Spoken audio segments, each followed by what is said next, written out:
Israel já não é o povo de Deus? Essa pergunta, carregada de mistério e controvérsia, tem ecoado nos púlpitos, nas redes e nas mesas de debate espiritual.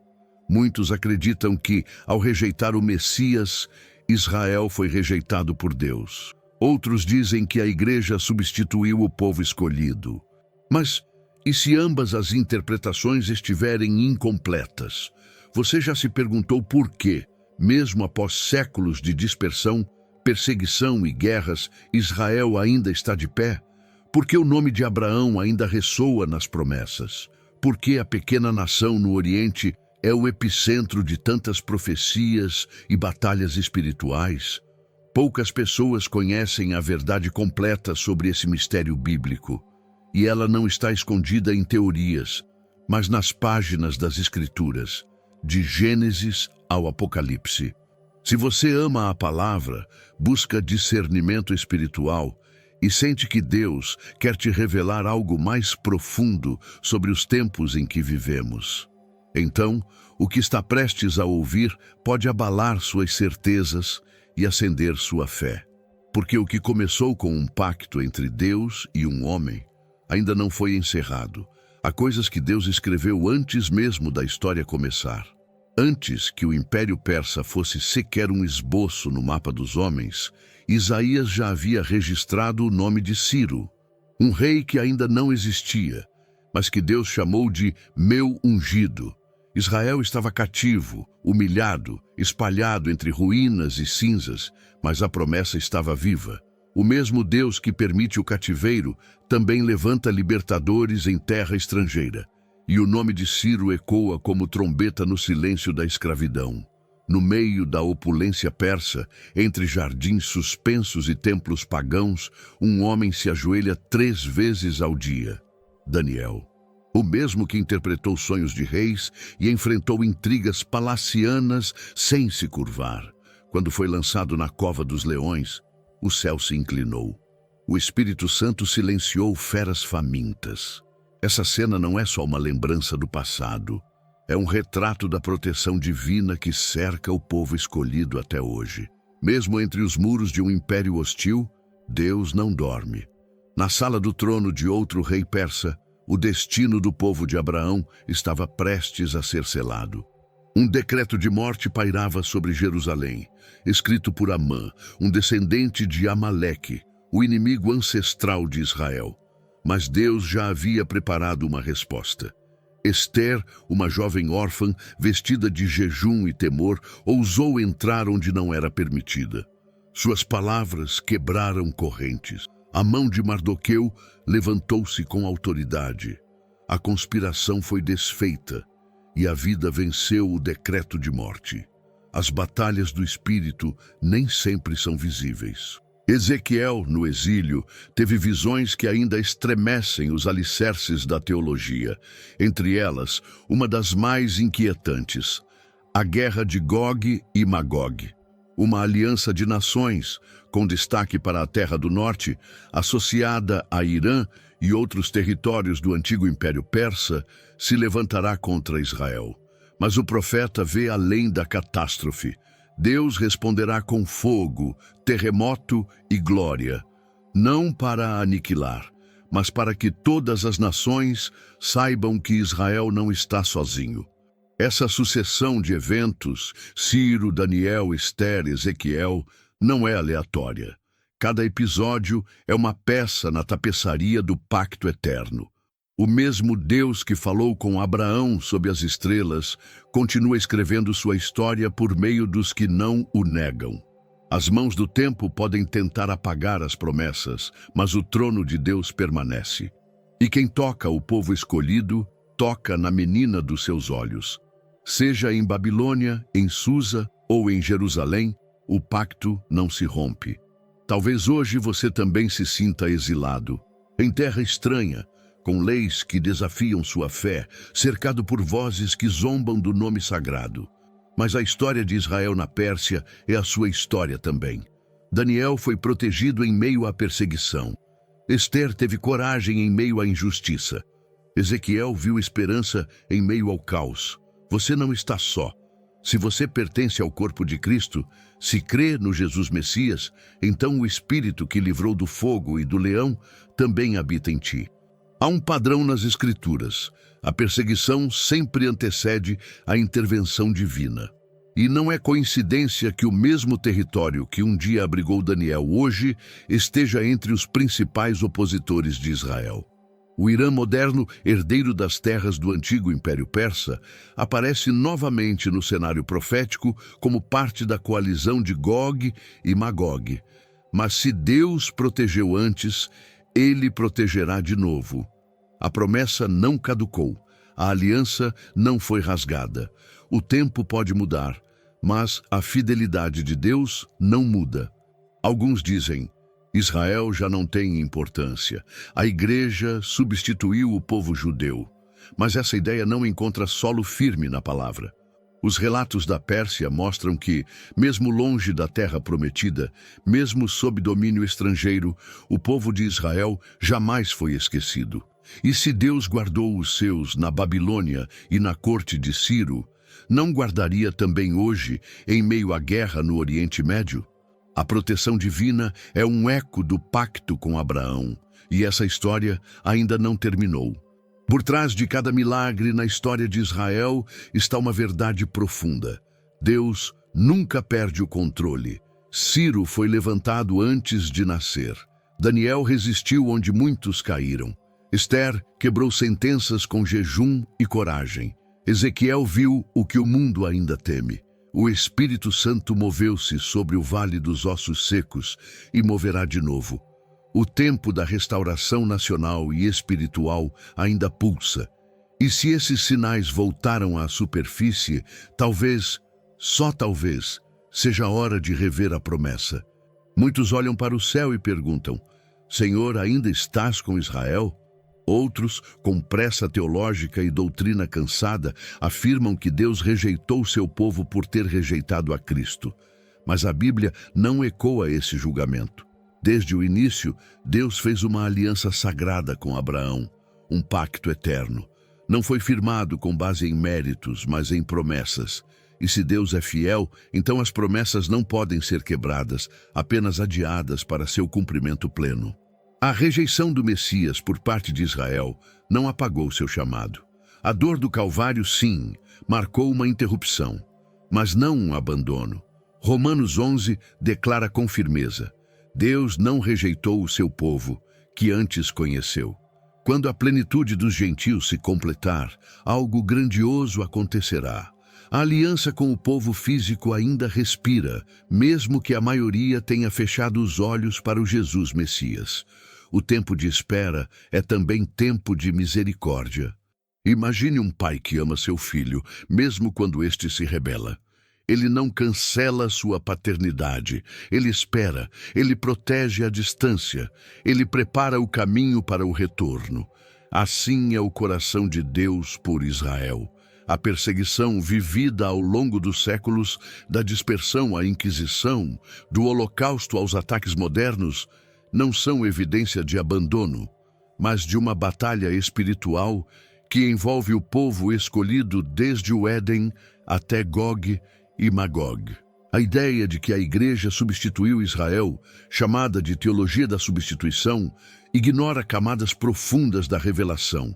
Ignora Ezequiel 37, ignora a restauração de 1948, ignora a continuidade do plano. A igreja foi enxertada, mas não substituiu. É o que Paulo tenta explicar com urgência em Romanos. Somos ramos de oliveira selvagem, enxertados entre os naturais. A raiz ainda é Abraão. A seiva ainda é o Espírito Santo. O fruto, a fé no Filho. Israel é o relógio profético de Deus. Jerusalém, o epicentro espiritual do mundo. Quando o ponteiro do Oriente Médio se move, a palavra se confirma. A guerra com o Irã, os sussurros de guerra santa, os levantes políticos e espirituais, tudo aponta para um desenlace que já foi descrito. E mesmo quando muitos dizem, Israel não crê, por isso Deus já não está com eles, o Espírito responde, eles tropeçaram, mas não caíram para sempre. o próprio Paulo se lamentava com o coração em chamas. Dizia que preferia ser separado de Cristo se isso trouxesse salvação aos seus irmãos israelitas. Essa dor ecoa o amor de Deus por seu povo. Abraão, Isaque, Jacó não foram apenas personagens históricos, foram sementes de uma promessa. E mesmo quando a árvore parece seca, o vale dos ossos secos ainda pode viver. Deus não termina o que começa com silêncio. Ele fecha ciclos com glória. Nos desertos da fé, muitos confundem interrupção com anulação. Mas a palavra é clara. O dom e a vocação de Deus são irrevogáveis. O Israel físico permanece com um lugar único nos planos do Altíssimo. E o Israel espiritual, formado por todos que creem, não substitui, mas se une, se entrelaça, se completa. Como um corpo com muitos membros, como um tabernáculo com pedras vivas, todos redimidos pela mesma cruz, pelo mesmo sangue. Talvez essa aliança incomode, talvez pareça injusta aos olhos humanos, mas os caminhos de Deus não são como os nossos. A história de Israel não é uma história vencida, é uma história interrompida no capítulo mais doloroso, a rejeição de Cristo, mas que será retomada com a aceitação gloriosa daquele que foi traspassado. Zacarias 12 fala desse dia com lágrimas e esperança, um dia onde o véu cairá dos olhos e o Filho será reconhecido. Então, se Deus ainda vê Israel como seu povo, como fica essa distinção entre o Israel que se vê e o Israel que se crê? Essa é a pergunta que nos leva direto ao próximo mistério, onde carne e fé, sangue e espírito se entrelaçam em uma única resposta divina. Você já se sentiu perdido, desconectado de quem realmente é e sem saber qual o plano de Deus para a sua vida? A verdade é que você não está aqui por acaso. Deus tem um propósito para você, e eu quero te ajudar a descobri-lo. Por isso, criei 3 e-books que vão transformar sua jornada com Deus. Clique no link no comentário fixado e comece sua transformação agora. Nem todo o que nasce de Abraão é filho da promessa. Essas palavras, duras aos ouvidos naturais, ressoam em Romanos e Gálatas com precisão espiritual. Há um Israel da carne, herdeiro do sangue, da terra, das tradições, e há um Israel do Espírito, formado por aqueles que, judeus ou gentios, creem em Jesus Messias. Ambos têm lugar na história de Deus, mas só um é salvo, aquele que caminha pela fé, não pela genealogia. O pacto feito com Abraão incluía descendência física, sim, mas também anunciava algo mais profundo.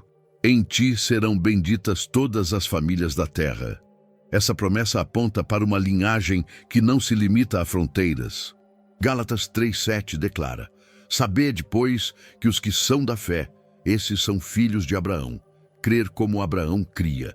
Essa é a identidade do Israel espiritual. Não é por sangue, é por fé e fidelidade ao Cordeiro. Paulo, em Romanos 11, nos mostra uma oliveira complexa. Os ramos naturais, os judeus, em parte foram cortados por incredulidade, e nós, ramos silvestres, fomos enxertados pela graça. Mas o enxerto não substitui a raiz. Ao contrário, ambos precisam da mesma seiva para dar fruto.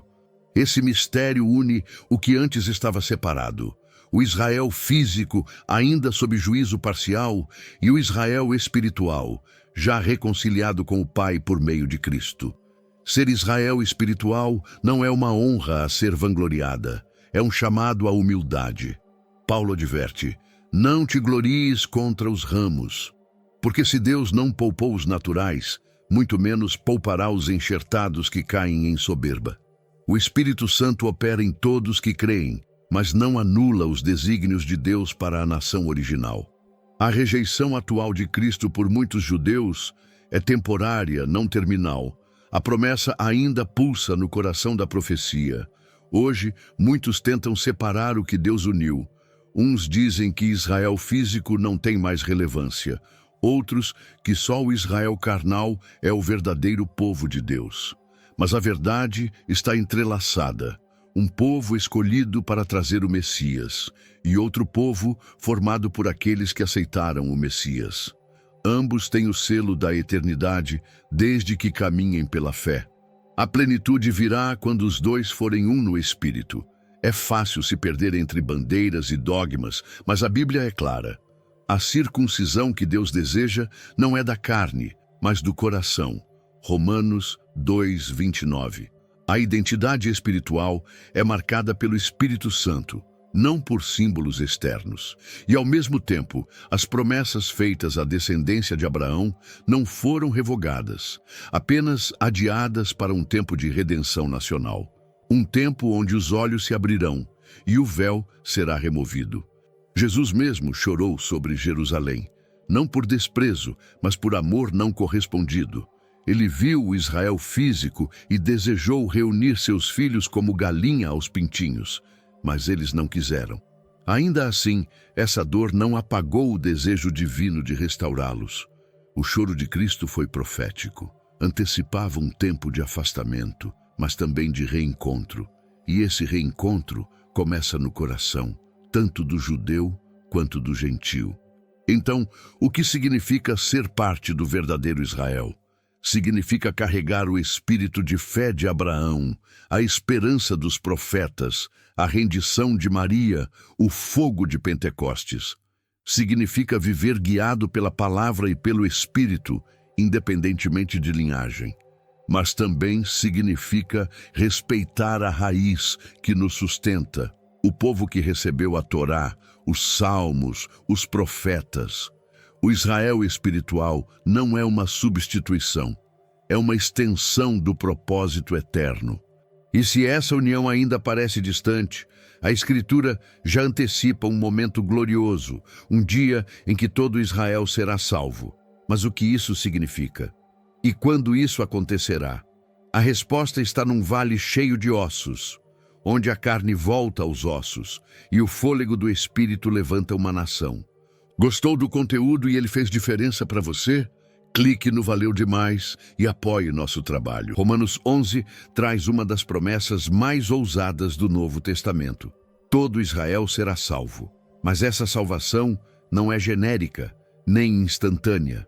Ela está atrelada a um momento específico no plano divino, quando a plenitude dos gentios houver entrado. Ou seja, há um tempo determinado e ainda futuro em que os olhos do povo físico de Israel se abrirão. E quando isso acontecer, não será conversão isolada, mas redenção coletiva, marcada por quebrantamento e glória. Mas como isso pode acontecer se hoje tantos judeus rejeitam Jesus como Messias? A resposta não está apenas nas palavras, mas nas visões. Ezequiel 37 nos leva ao Vale dos Ossos Secos, uma imagem brutal de morte e esquecimento.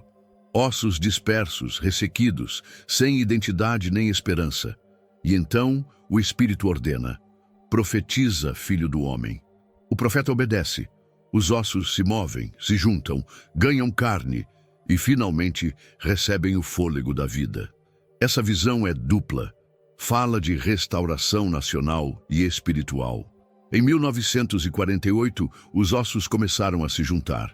Israel voltou ao mapa como nação. O impossível aconteceu. Uma língua ressuscitou. Um povo se reencontrou com sua terra. Mas a visão não termina aí, porque sem o Espírito, os corpos continuam sem vida.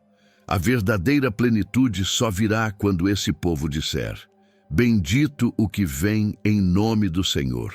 Quando reconhecerem aquele que foi traspassado. Hoje vemos sinais de reavivamento parcial.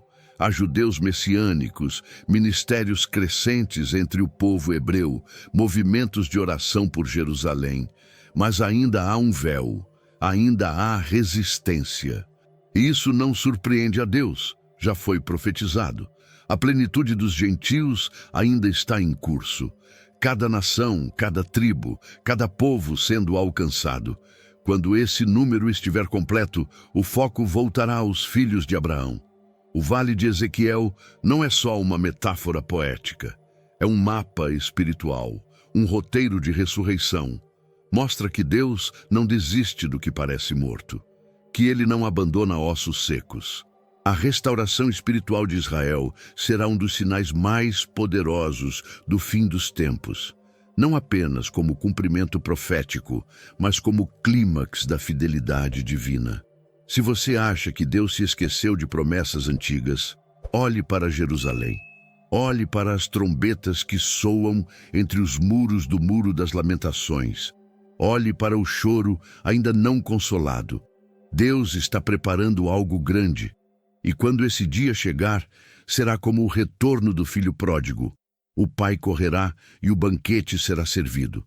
Não por mérito humano, mas por causa da aliança que nunca foi rasgada. Esse reencontro trará luz para toda a terra. Se a rejeição de Israel trouxe salvação aos gentios, imagine o que acontecerá com sua aceitação. Paulo diz que será vida dentre os mortos, um despertar global, uma avalanche de glória, porque quando o povo da promessa abraçar o prometido, algo será destravado nos céus. É o que o Apocalipse antecipa, é o que os profetas viram, é o que o mundo ainda espera. Mas essa restauração virá com quebrantamento. Zacarias diz que olharão para aquele a quem traspassaram e chorarão como quem chora por um filho único. O reconhecimento de Jesus como Messias será doloroso e glorioso. A espada do arrependimento cortará profundo, mas trará cura. Israel voltará, não como quem conquista, mas como quem se rende. E essa rendição será o selo da vitória divina. E se a profecia fala com tanta clareza sobre esse retorno, o que estamos vendo hoje nas tensões entre Israel e seus inimigos pode ser apenas o prelúdio.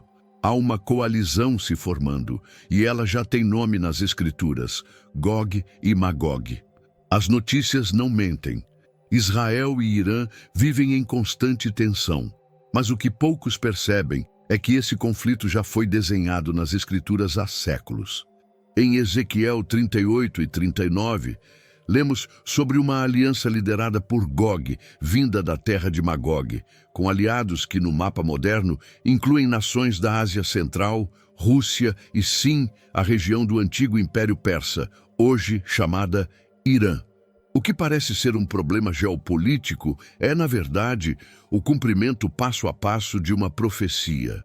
Gog e Magog não são apenas nomes obscuros de uma guerra futura. Eles representam a última tentativa das trevas de destruir o plano de Deus sobre o povo escolhido. Uma ofensiva que não busca só terras, mas silenciar a promessa feita a Abraão. No cenário atual, com ameaças nucleares, coalizões islâmicas e ódio espiritual disfarçado de política, vemos as peças sendo posicionadas. Mas Deus não está calado, nem cego. Ele prometeu intervir com fogo, terremotos e glória. Isso nos leva a uma pergunta crucial.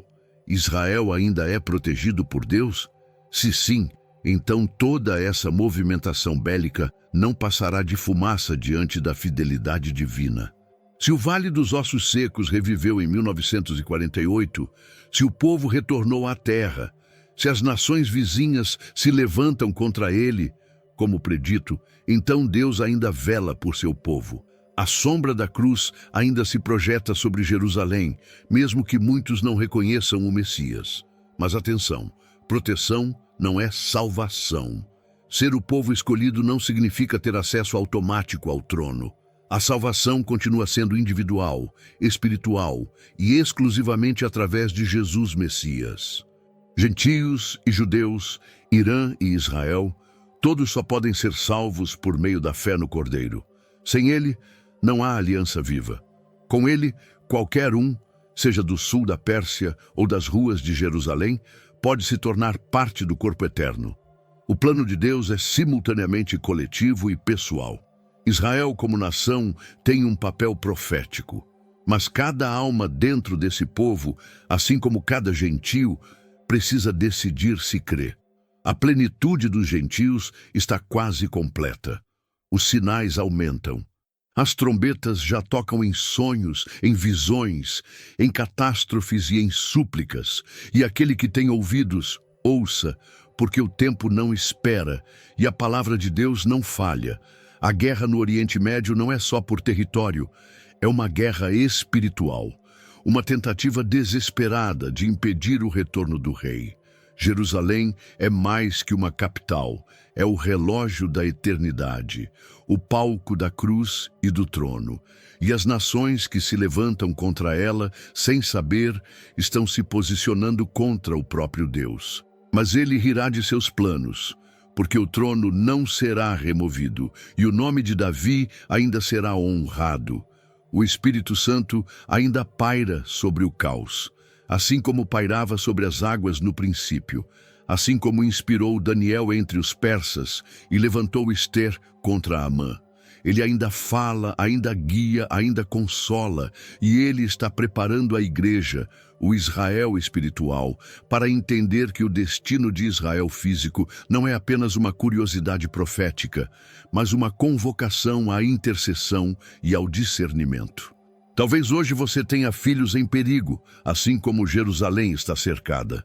Talvez sua alma esteja em guerra, como o Oriente Médio. Mas lembre-se, se Deus prometeu que restauraria um povo inteiro, Ele pode restaurar uma vida, uma família, um coração. A mesma mão que protegeu Daniel entre leões e deu visão a Ezequiel, pode tocar sua casa, seu quarto, sua história, e se tudo isso é verdade, então a história ainda não acabou. Está apenas esperando a última trombeta e o reencontro entre o filho e o povo que ele ainda chama de seu. A história de Israel é como um pergaminho ainda aberto. Muitos acreditam que já foi selado, outros que foi rasgado. Mas a verdade é que Deus apenas virou a página por um tempo. O livro ainda não terminou. O povo escolhido ainda está sob aliança. Mesmo após a rejeição, mesmo após o exílio, mesmo após as guerras e a diáspora, a caneta de Deus ainda escreve. E escreve com lágrimas, com fogo, com promessas. A fidelidade divina não depende da constância humana. Se fosse assim, Israel teria sido apagado há milênios. Mas Deus não muda. Ele preservou o povo no deserto, no Egito, na Babilônia, na Inquisição e no Holocausto. Cada vez que os homens tentaram apagar o nome de Israel, Deus sussurrou: eles ainda são meus. Essa paciência não é negligência, é graça. Uma graça que protege mesmo quando não é reconhecida. A salvação, no entanto, não vem por herança. Não basta nascer em Jerusalém, falar hebraico ou celebrar o Shabat. A salvação vem pela cruz, pelo sangue do Cordeiro, por reconhecer o Jesus Messias como Senhor. Atos 4:12 afirma com clareza: em nenhum outro há salvação, porque também debaixo do céu nenhum outro nome há, dado entre os homens, pelo qual devamos ser salvos. Nem mesmo o nome de Abraão salva, apenas o de Cristo. Mas o mesmo Cristo que foi rejeitado voltará, e quando ele voltar, seus pés pisarão o Monte das Oliveiras. E os olhos de Israel o verão, e reconhecerão, e chorarão. Zacarias 12 diz que o lamento será como o de quem perdeu um filho único, porque verão o filho que traspassaram e entenderão. Não será um lamento de culpa, mas de reencontro, um pranto que se transforma em glória. Esse dia será como o romper da aurora após uma longa noite, a noite da rejeição, a noite da cegueira espiritual, a noite da guerra e do silêncio. Mas quando o sol da justiça surgir, as sombras fugirão.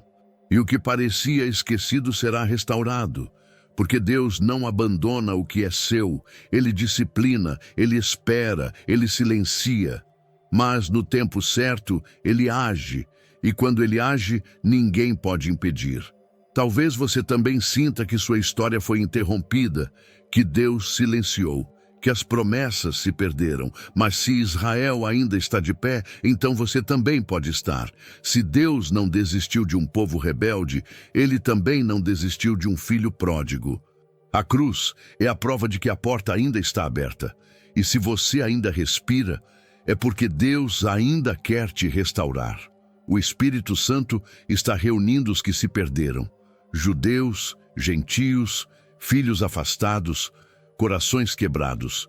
Ele está chamando, sussurrando nos sonhos, falando entre lágrimas, dizendo: volta.